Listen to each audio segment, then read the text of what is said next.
దేవునికి స్తోత్రం కలుగును గాక.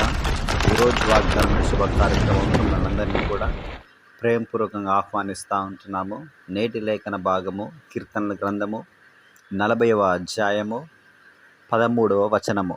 యెహోవా దయచేసి నన్ను రక్షించుము, యెహోవా నా సహాయమునకు త్వరగా రమ్ము.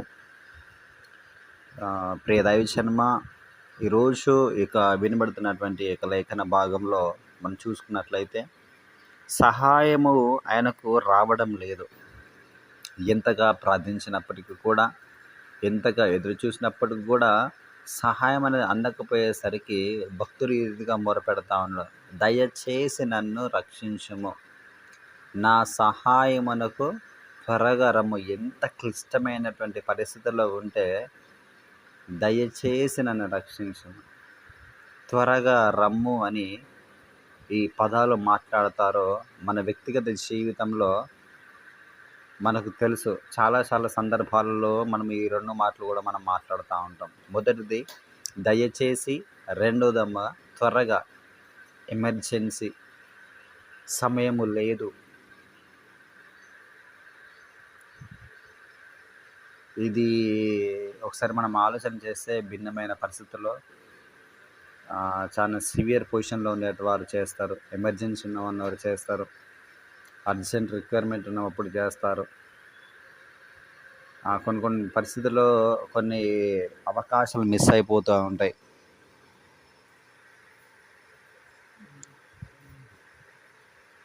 దావీదు కూడా, దీనికి భక్తులు కూడా ఆ కష్ట సమయంలో ఉన్నారు. వారు ప్రార్థన చేస్తున్నప్పుడు వారికి జవాబు అనేది రాకపోయేసరికి ఈ రీతిగా ప్రార్థన చేస్తూ ఉన్నారు.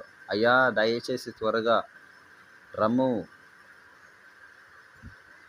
అని ప్రార్థన చేస్తూ ఉంటే దేవుడు ఏం చేస్తాడంటే తన కోణంలో ఆలోచన చేస్తాడు. ఆయనకు తెలియకుండా ఇది కూడా జరగదు, ఆయనకు తెలియకుండా మన తలలో వెంట్రుక కూడా వ్రాలదు అని దీని యొక్క లేఖనములు అనేకముగా సెలవిస్తూ ఉన్నాయి.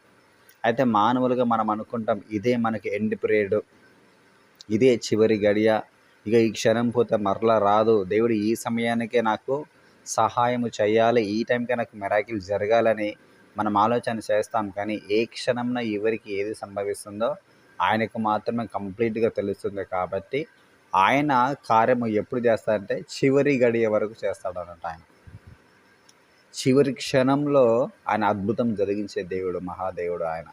అందుకే ఆయనకు ఆశ్చర్యకరుడు, అద్భుతకరుడు, ఆలోచనకర్త అనేటువంటి ఒక చక్కటి పేర్లు ఆయనకు పెట్టబడి ఉన్నాయి. దేవునికి మహిమ కలుగును గాక. ప్రియ దైవజనమా, సమయం అయిపోతుంది, సమయం మించిపోతుంది అని చెప్పేసి నీవు అనుకుంటా ఉన్నావు. కానీ ఒక సరైన సమయం కొరకు ప్రభు ఎదురు చూస్తూ ఉన్నాడు. అయితే అప్పటి వరకు మన ఈ ప్రార్థనా జీవితం ఏ రీతిగా ఉండాలంటే ప్రభువే ఆధారపడుతూ ఇదే అధ్యాయంలో మొదటి వచనంలో చక్కటి మాట సెలవిస్తూ ఉంటుంది. యెహోవా కొరకు నేను సహనంతో కనిపెట్టుకొని ఉంటిని, ఆయన నాకు చెవియొగ్గి నా మొర ఆలకించను అని. దేవునికి స్తోత్రం కలుగును గాక.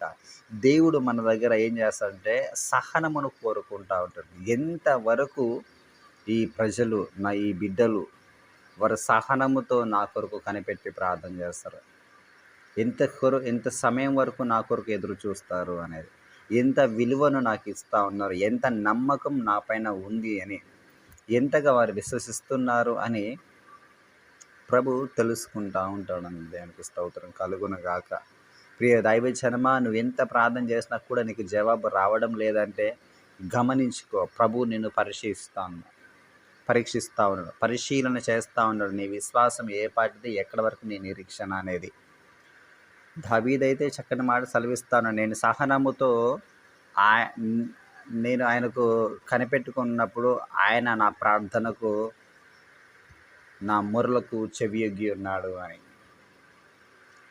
ఆయన ఎంత ప్రయాసపడితే ఈ మాటను ఆయన మెన్షన్ చేస్తాడు. దైవజనమ, సహనముతో కనిపెట్టుకొని ఉన్నాడంట. దేవుడు చేసే కార్యం కొరకు ఎదురు చూస్తూ ఇక చేస్తాడా, ఆగ చేస్తాడా అని చెప్పేసి ఎదురు చూస్తూ ఉంటాడు. చాలామంది కుటుంబాల్లో సాక్ష్యం వింటూ ఉన్నారు నాకు. ఏంటంటే భర్తలు సరైన టైంకి ఇంటికి రాకపోయేసరికి ఆ కుటుంబంలో యజమానురాలందరూ కూడా ఎదురు చూస్తూ ఉంటారు. రోడ్డు వైపుకు తిరుగుకుంటూ ఏదైనా బైక్ శబ్దం అయినప్పటికి కూడా, కారు శబ్దం అయినప్పటికి కూడా, గేట్ సౌండ్ అయినప్పుడు కూడా అయ్యో నా హస్బెండ్ వస్తూ ఉన్నాడేమో అని చెప్పేసి ఎదురు చూస్తూ ఉంటాడు. కనిపెట్టుకుంటూ ఉంటారు. రెండవదిగా పిల్లల కొరకు తల్లిదండ్రులు ఎదురు చూస్తూ ఉంటారు. చిన్న పిల్లవాడు అప్పుడెప్పుడో పోయాడు, ఇంతవరకు ఇంకా రాలేదని చెప్పేసి ఆ పిల్లోడి కొరకు ఎదురు చూస్తూ ఉంటారు. సహనంతో కనిపెట్టుకుంటూ వారికి నిద్ర వచ్చిన ఆకలైనా కూడా సమస్తాన్ని కూడా చంపివేసుకొని వారి కొరకు ఎదురు చూస్తూ కనిపెట్టుకుంటూ ఉంటారు. ఈగనే వస్తారా, ఆగొస్తారా అని చెప్పేసి. కానీ దానికంటే ఎక్కువ కనిపెట్టేటువంటి స్థితిగతులు ఏంటంటే మనం దేవుని యందు కనిపెట్టేవారుగా మనం ఉండాలి. మీకు అర్థం కావడానికి ఒక ఉదాహరణగా ఆ మాట చెప్పడం జరిగింది. దేనికి మహిమ కలుగును గాక. అయితే ఇప్పుడు ఈ మనం ఏ రీతిగా మనం కనిపెడతా ఉన్నాం సహనముతో? ప్రార్థన చేసి వదిలిపెడతా ఉన్నామా? మిగతా కార్యక్రమాలు ఉంటుంటున్నామా? అది ఒకసారి మనం గమనించుకోవాలి. దేవుడు కోరుకుంటుంది ఏంటంటే నీ యొద్ద నుంచి ఆయనకు సహనము, ఆయన కనిపెట్టే విధానము, ఆయనపై ఆధారపడేటువంటి చక్కని జీవితము. గడిచిన కాలంలో చేసిన ప్రతి ఒక్క వాగ్దానంలో కూడా ఉన్న భక్తులందరూ కూడా ప్రభుపై ఆధారపడి వారు ఎన్నో అద్భుతం పొందుకున్నట్లుగా మనం చూస్తూ ఉంటున్నాం. ఈరోజు కూడా నువ్వు ఒక అద్భుతం చూడాలంటే దేవుడు నీ జీవితం కూడా కోరుకునేది ఏంటంటే ఒక సహనముతో కూడినటువంటి నిరీక్షణ నిన్ను చూడాలని దేవుడు ఆశపడతా ఉంటున్నాడు. సహనముతో కూడినటువంటి ఒక ఘనకార్యము పొందుకునేటువంటి జీవితం ప్రభు చూడాలని ఆశపడతా ఉంటున్నాడు. నీకు జీవితంలో ఒక బలమైన సాక్ష్యంగా ఈ యొక్క కార్యం ఉండాలని ప్రభు ఆశపడతా ఉన్నాడు. కాబట్టే మరి చేసే ఈ ప్రార్థనలకు జవాబు ఇంక నువ్వు రావడం లేదని సహనముతో ఓపికతో మనం కనిపెట్టినప్పుడు ఆ సహనము, ఆ ఓపిక, ఆ పరీక్ష మనల్ని సిగ్గుపరచనేరదు. ఆమె దేవునికి స్తోత్రం కలుగును గాక. ఇక్కడ దావీదు కూడా ఆ సహనంతో కనిపెట్టుకుంటూ ఉన్నప్పుడు కింది వచనం చూసినట్లయితే నాశనకరమైన గుంటలో నుండి జిగటగల దొంగ ఊబిలో నుండి ఆయన నన్ను పైకి ఎత్తను, నా పాదములు బండ మీద నిలిపి నా అడుగులను స్థిరపరచను. దేనికి మహిమ కలుగును గాక. భయంకరమైనటువంటి నాశనకరమైనటువంటి మరణకరమైనటువంటి గుంటలో నుంచి జిగట దొంగ ఊబిలో నుంచి ఎంత లాగిన కూడా బయటికి రాలేనటువంటి నాడు భయంకరమైన జిగట గల దొంగ ఊబిలో నుంచి దేవుడు ఈ భక్తుణ్ణి లేపి నిలబెట్టి తన పాదములన్నిటిని కూడా స్థిరపరిచినట్లుగా దేని యొక్క వాక్యము సెలవిస్తూ ఉంది. దయజనమ ఆయన సహనముతో కనిపెట్టుకుంటూ విశ్వాసపూరితంగా ప్రభుపై ఆధారపడుతూ ముందుకు సాగినప్పుడు నిశ్చయముగా ప్రభు యొక్క సహాయము ఆయనకు తగిన సమయం ముందు వచ్చింది. ఆయన పాదములు స్థిరపరచబడ్డాయి. నాశనకరమైన తెగుల్లోంచి, మరణకరమైన పరిస్థితుల్లోంచి, జిగడగల దొంగ ఊబిలోంచి ఆయన విడిపించబడడం జరిగింది. దయచేసి ఈరోజు నువ్వు ఏ ఊబిలో ఉన్నావో, ఏ నాశనకరమైన ఏ మరణపు తెగులు నువ్వు ఉన్నావో నాకు తెలియదు, కానీ ఇదిగో పరిశుద్ధాత్మ దేవుడు నిశ్చయంగా నీతో మాట్లాడుతూ ఉన్నాడు. సహనము కలిగి ఆయన సహాయము కొరకు మీరు వేచి చూడాలి అని.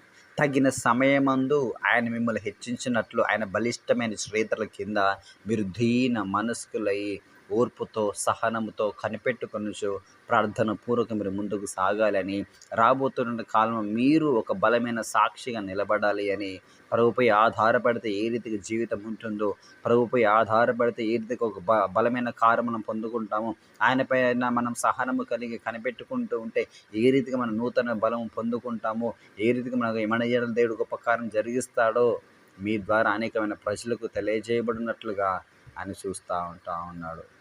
కొంతమంది దైవజనులు చెప్తా ఉంటారు, మన దేవుడు లెక్కల దేవుడు. ఆయన ప్రతిదీ కూడా కొలతతో, కౌంటింగ్తో చూసే దేవుడు అన్నట్టు.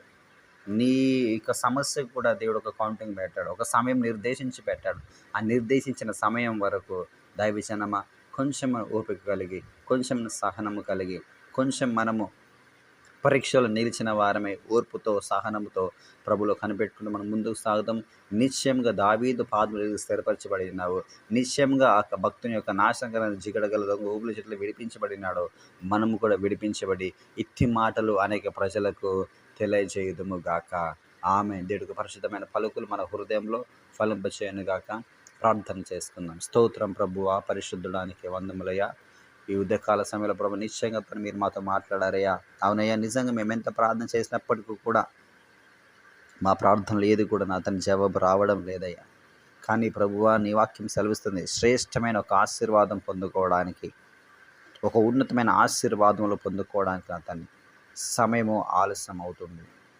ఆలస్యం వెనుకల అద్భుతం జరుగుతుందని ప్రభు నీ లేఖనంలో సెలవిస్తున్నాయి. ప్రభు నీకు వందములయ్యా. మరొక వాక్యం సెలవిస్తుంది తండ్రి, మాకు జీవితం లేదా పాపంలో దోషములు ఉన్నట్లయితే నా ప్రభా మాకున్నటువంటి రోగము అది తొలగిపోదని, నష్టము తొలగిపోదని. ఈరోజు ప్రభువు అనేకులు కూడా నా తండ్రి వారి ప్రార్థనలు అంగీకరింపబడక నా తండ్రి వారి దోషములు వారి పాపాలు అడ్డుగా ఉన్నాయేమో ప్రభు తండ్రి, కృపతో నీ దాసునిగా ప్రభు వారి పక్షం నిలబడి ప్రార్థన చేయించింది నా తండ్రి. ప్రతి నా దోషములో పాపములు యావత్తు కూడా నా తండ్రి మీరు పరిహరించి మీరు రక్తంతో కడిగి శుద్ధి చేసి నా ప్రభ తండ్రి వాళ్ళు పవిత్రులుగా ఏంచి నా ప్రభ వారినట్టు తండ్రి రోగశయ్య మీద నుంచి నా ప్రభు విడిపించి బాగు చేసి స్వస్థపరచవలసిందిగా ప్రార్థిస్తున్నప్పుడు ఏదైతే ప్రభావ మీ పాద సన్నిధి ప్రభావ సహనముతో ప్రభువ కనిపెట్టుకుంటూ మేము ప్రార్థనప్పుడు ముందు సాగుతున్నాం ప్రభావ మేము విశ్వాసం ఉన్నాం ప్రభువ నీవు తన్ని నిశ్చయంగా తన్ని వారికి జీవితంలో తన అర్థం జరిగిస్తావు అని నా తన్ని ఇంకా ఉద్యోగాల విషయంలో తన్ని వివాహాల విషయంలో తండ్రి గర్భఫల విషయంలో ప్రభు కోర్టు కేసుల విషయంలో ప్రభు తన్ని సంఘం అభివృద్ధి విషయంలో నా ప్రభు తన్ని ఇంకా నానా రకమైన తండ్రి కుటుంబం తండ్రి ఆటుకూరల విషయంలో ప్రభు తన కుటుంబం తన అభివృద్ధి విషయంలో ప్రభు కుటుంబం తండ్రి భార్య భర్త మధ్యలో సమాధానం విషయంలో ప్రభు తండ్రి అత్తమామ రక్షణ విషయంలో ప్రభు నీకు స్థుతులు మీకు స్తోత్రం తెలియజేసిన తన భర్త రక్షణ కొరకు నా తన్ని గర్భఫలము కొరకు నా ప్రభు మేము ఏదైతే తనకి సహనంతో కనిపెట్టుకుంటున్నా ప్రభు తన్ని మేము ప్రార్థన చేస్తుంటున్నాను తన భూఫలముల కొరకు కావాల్సిన తండ్రి తోటల కొరకు వ్యవసాయం కొరకు నా తని ప్రతిదీ కూడా నా తను నిశ్చయంగా నా ప్రభు తండ్రి అపవాదిని ప్రభు నువ్వు పడగొట్టి వేసి నా ప్రభు తండ్రి నువ్వు విజయబోతున్నందుకే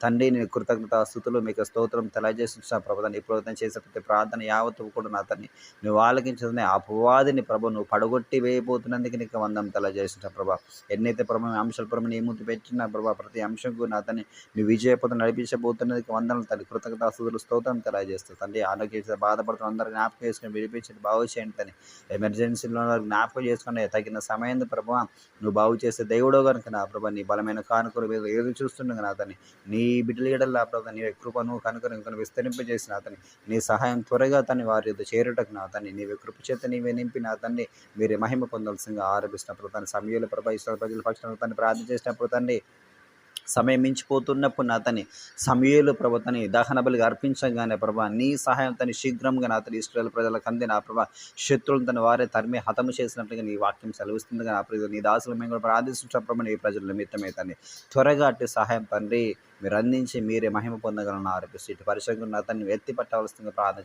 చేసిన ప్రకారం మేలును బట్టి నా తన్ని నీకు కృతజ్ఞత స్థుతులు మీకు స్తోత్రం తెలియజేస్తూ ఇంకొన్ని ప్రభా నానాడికి నా తన ఇక వాగ్దాన ప్రభా అనేకులకు షేర్ అవుతున్న ప్రభా అనేకులు నా తను వింటూ అనేకులు దీవించి పట్టుకు నా తను నీవే కృప చూపి నీవే మహిమ పొందగలను ఆరోపిస్తూ సర్వశక్తుడైనటువంటి యేసుని పరిశుద్ధమైన నామంలో ప్రార్థన చేస్తూ వాళ్ళకి వేడుకొచ్చిన పరమ తండ్రి amen amen amen. God bless you all. దేవుడు మీరందరినీ దీవించి ఆశీర్వదించును.